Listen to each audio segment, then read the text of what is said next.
How's it, guys? Welcome to my home studio. My name is Kelly, and on my channel I like to share planner videos, art videos, recipes, crafts, DIYs, mixed media, happy mail and hauls, fountain pens and fountain pen ink, and sometimes I will throw in a lifestyle video.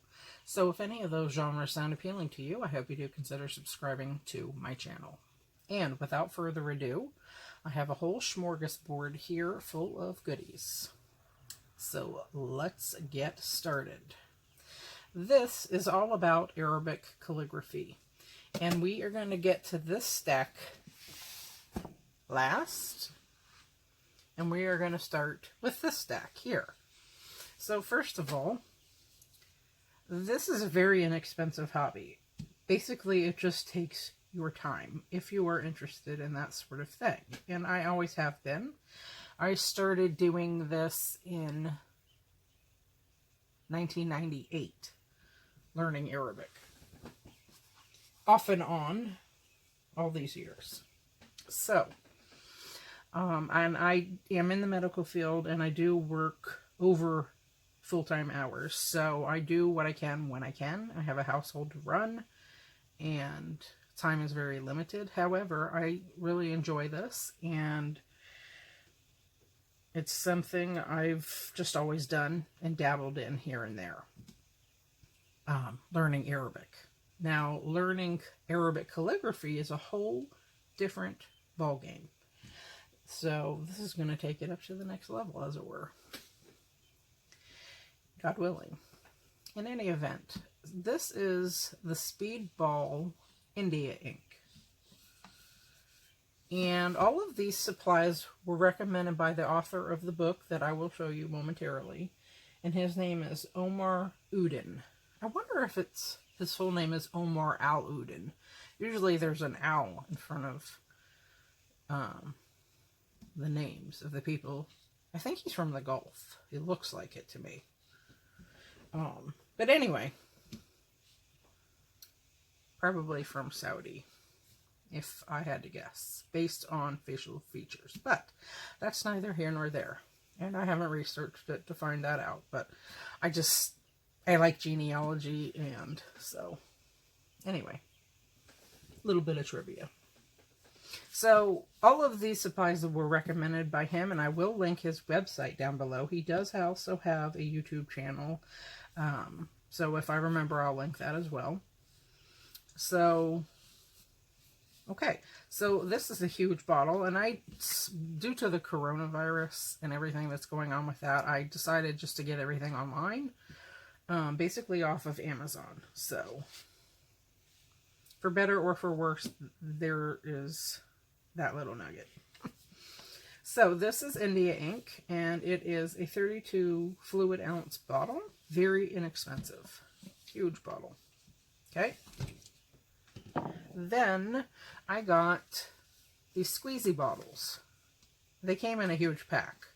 It came with this, and these labels. So you can take this pen and write on it. It's a white marker,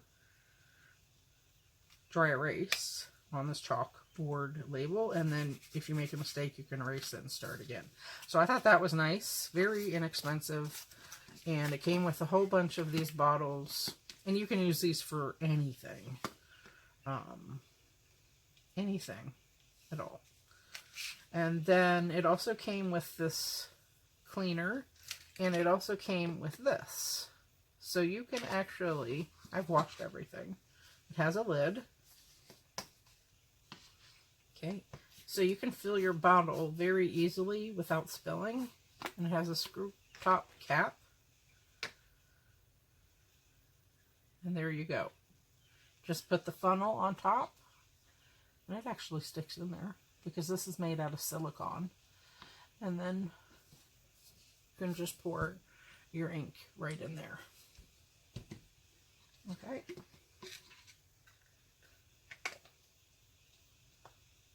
So there's that. And then when you want to go to clean it, you can just use this nice cleaning brush. Just like that. Okay, and it folds up nicely, so it doesn't take much space at all to store it. And I have a drawer for all fountain pen related supplies, so I'll just be keeping these in that category in my studio here, because I do like to keep things neat and tidy so I can easily access them since my time is so limited. I find that makes things a lot easier for me.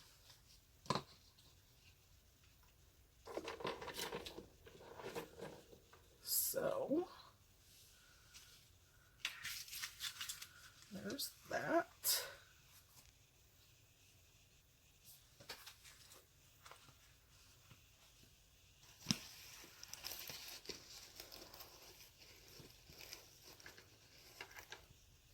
And then I have these.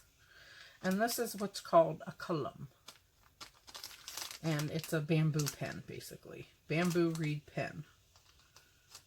And you can make these yourself. I watched his video exactly how to do it. But like I said, I don't want to go out and expose myself unnecessarily for items that aren't necessities. So, eventually I can go and get some and make my own. Because I think I would prefer a more blunt tip than what this is. These are all pointy. And all you do, I used to have a bunch of bamboo, and then I got rid of it. They would have been dried by now, completely dried, so I wouldn't have had to buy any. But anyway, you just cut a bamboo stick, part of the stick, because they're really tall. And then you take a straight blade, and then you cut it to the shape that you want. So I just got these to start off with. And I know there's lots of other things that you can use. Okay? I have 3 different sizes. And then you just dip in and start writing.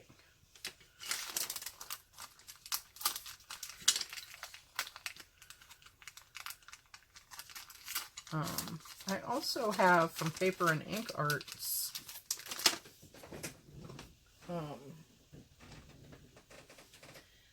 some really cool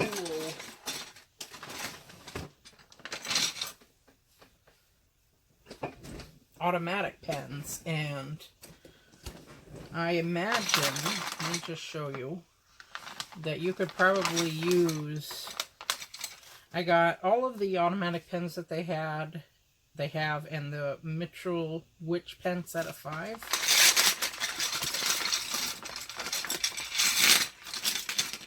And with these, you could also probably use these.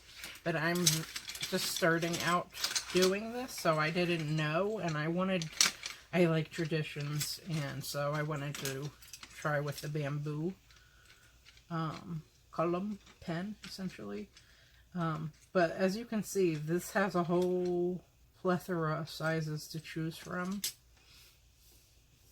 So let's just show you that. This is the Mitchell Witch pen, and these are the automatic pens. Let's see. This one has, they all have teeth. Let me see if there's one without any teeth. They all do have teeth.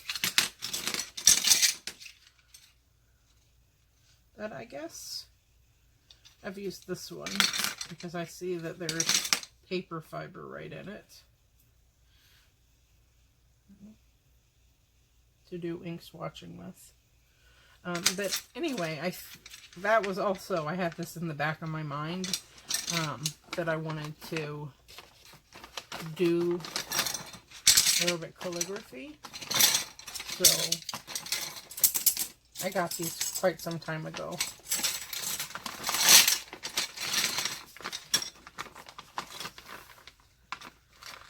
So that's not part of the haul, but I just wanted to show you, you could probably use those as well.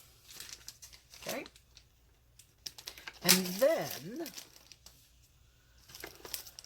we have this. Now, this is the packaging, and don't laugh. Close your eyes and get ready. It's pretty funny. Are you ready? 1, 2, 3. Okay, you see this big ball? Now these were beautiful little skeins. I washed each one individually by hand. Then I wrapped them in a t-shirt really tight, and I double knotted it, and that's hard for me to do. I don't have the strongest of hands, and then my mister was going down to do some laundry, and I asked him, can you just pop this in the dryer for me since you're going down? And I said, make sure you leave it as I wrapped it so I don't have a big ball. Well, I guess he wasn't listening, because he came back up and he handed me this. So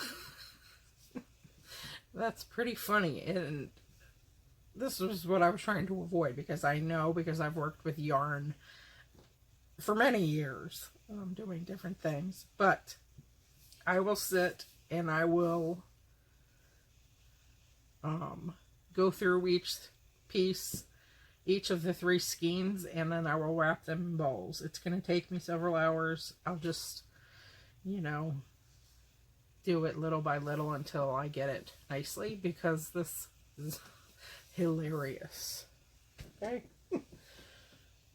Anyway, so what this is he recommended the Bernat brand Pipsqueak yarn for Michael's, and I just, like I said, got everything off of Amazon, and I did price check Michaels.com, and it was just less expensive. It came with 3 skeins, and so I just opted to do that, because you get it super fast comparatively to Michael's. So it's 100% polyester, and what they call this in Arabic is lika. Okay, so what you do is you take a piece of the yarn, the lika, and let's see if I can show you this. About this much. This much of it. You can just cut a piece.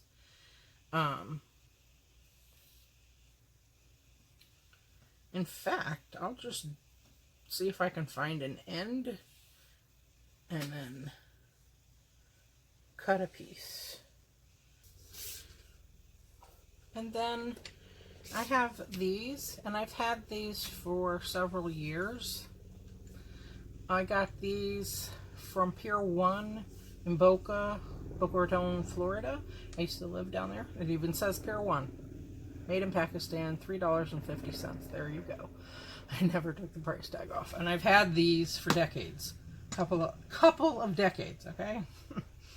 So they're just marble, and they have a cap on it. So you can just put this right in here. Oh, I probably have this, so why not use it? I try to shop in my stash as much as I can and utilize my things.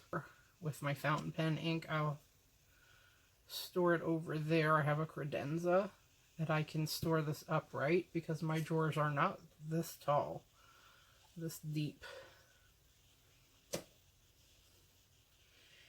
He didn't say if you needed to use distilled water, but I have distilled water on hand, because that's what I use to do my facial, and I put that in my steamer, and I think I will use that.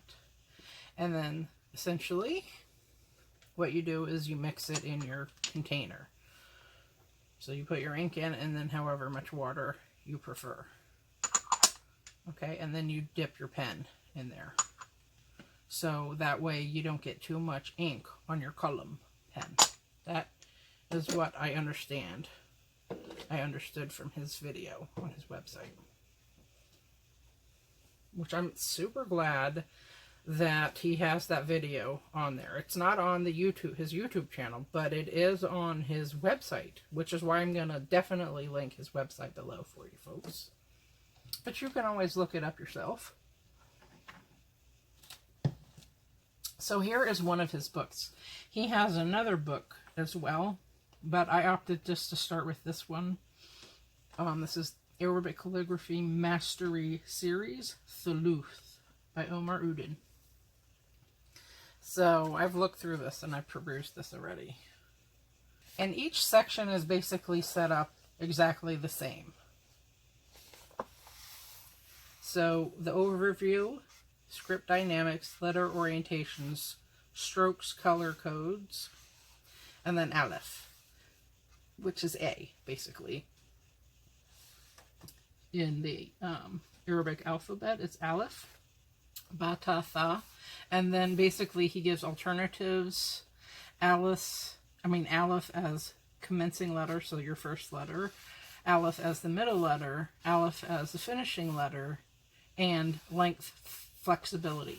So basically this goes through Aleph, Ba, Ta, Tha, Jim, Ha, Kha, the entire Arabic alphabet. And then he shows mandatory vowels, clarification, tashkil, ornaments, single line scripting, multi-line scripting, scripting in shapes, non-linear scripting, parting words. Look how beautiful that is. I like the pictures in the book. They're huge. Okay. Now, I don't want to give too much away, but this is how the book is set up. And I've read this already.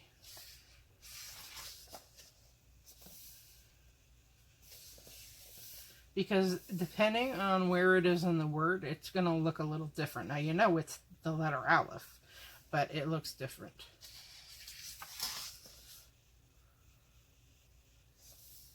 Okay. And one thing I learned new that I just never did when practicing my letters is this little guy.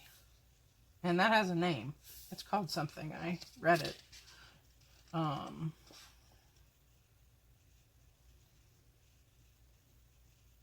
can't remember what it's called offhand. But yeah, I did not realize I was supposed to put that there. That little part. So already I learned something new. And I like that, obviously. Okay, so that's how the book is set up. And look at some of his gorgeous work. Look at that. Is that not so intricate? I really wonder how long that took to do.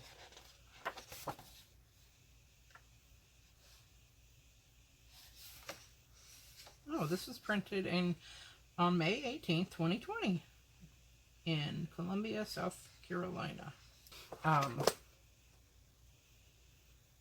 So he says an acclaimed Canadian artist.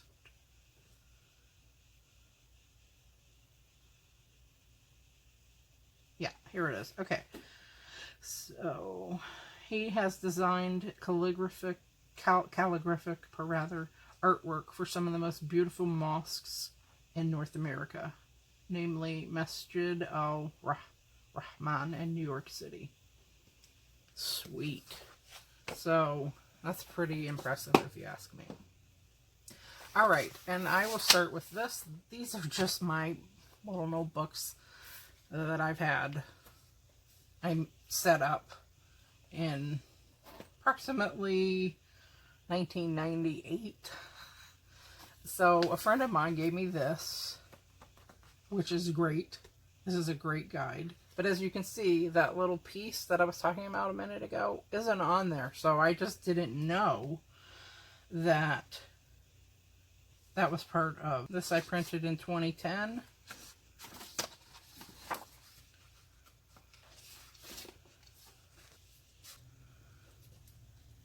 Alright, and then this is the alphabet again.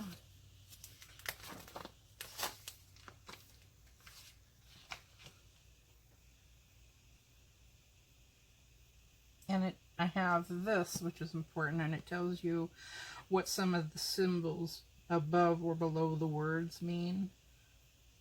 And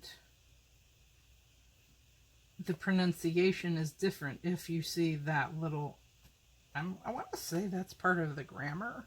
I don't know what they call it in Arabic. And then I have this. So these are all the letters alone, initial, medial, and final. And that's important because it looks different, basically each, depending on where it is in the word. So,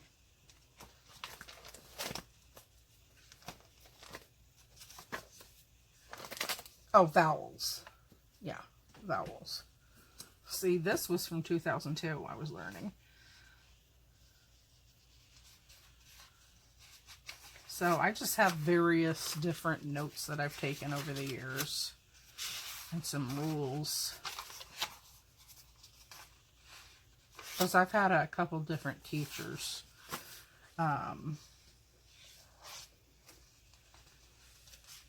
For free, of course, you know.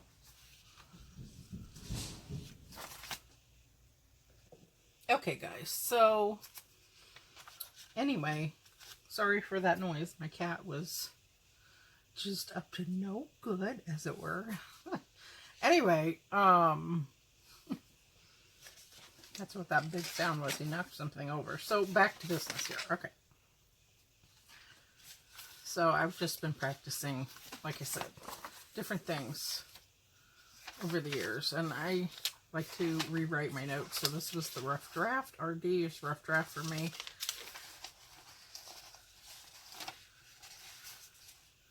And they call in the language in the vowels, like tanween is a short vowel followed by an N sound in terms of pronunciation. So things like that, because there are a lot of rules for this language and a lot of things to learn. But I like it. But I've just kept most of these things together in one place. That way I have it to look back on. And different, like I said, I've had different teachers over the years. And for some reason, I always got one-on-one teaching sessions, so I was happy about that.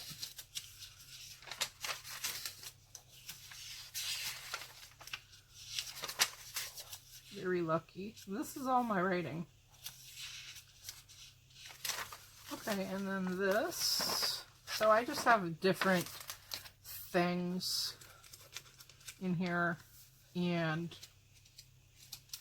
I used to, this one friend of mine in McLean, she used to always have these halakas. She's actually from Dubai or Sharjah, one of the two, in UAE. And she would have halakas, which is like a class, that means class, at her house. So there would be like 50, 60 of us that would go. And then we would have our lesson, and then they had huge amounts of food. And so then we would eat. So it was always nice visiting. You know, and her husband worked at the embassy, so all these people from back then anyway have come and gone. But I always remember them very fondly. And my friend's kid wrote me that note. It's funny, I'll go through my things, and then I'll all of a sudden see these little notes from their kids, because they always love me. Anyway, I always think fondly of them. So these are just different things. Oh wow, this is from 1999. So I've written in different notebooks over the years, but I like to keep it all together.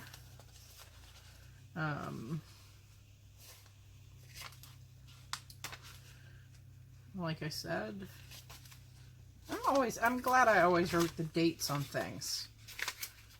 Because it's nice to see, when did I learn this? Where was I? Who was I with? You know, it reminds me. So, ooh, this is really old back here.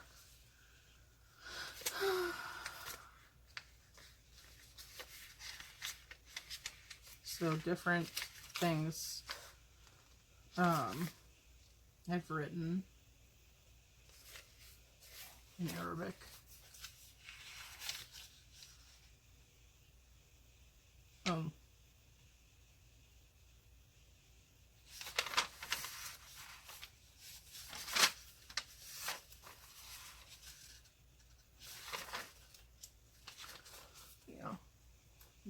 This is from '06 again. So in any event, another note from pictures from my friends. Kids are so funny. They just go into your notebooks, you know, doodle and write you little notes. It's the sweetest thing, and I've kept them all these years.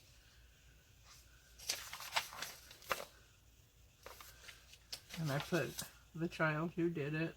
Once I discover it, because when I go home, I like to rewrite things. And that's so sweet. They know I love cats, so that's a cat. And then I wrote meow.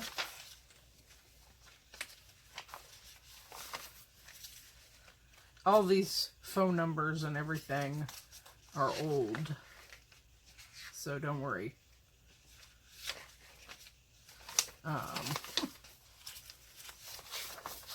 Oh, even I have Hello Kitty here. That's from '03.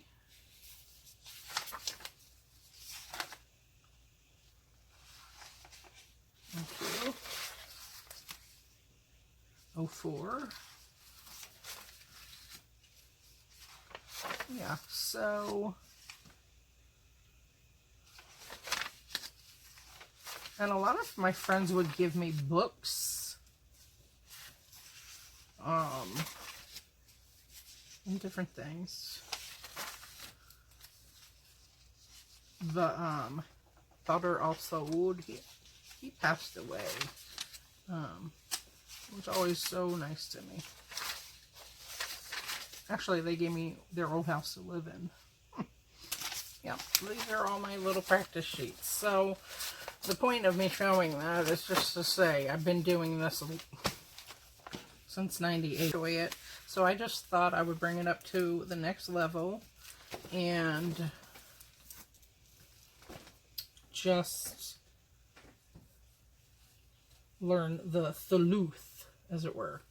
And I've made different notebooks over the years, like this one. This is the Martha Stewart system. I just have some sticky notes in here. And then here is another alphabet. Some practice sheets, which I Xerox. Okay, these are a gem, actually. I don't know where my friend got these, but they gave them to me, and then I just Xeroxed them and practice, or I practice here. This is from 2013. Yeah.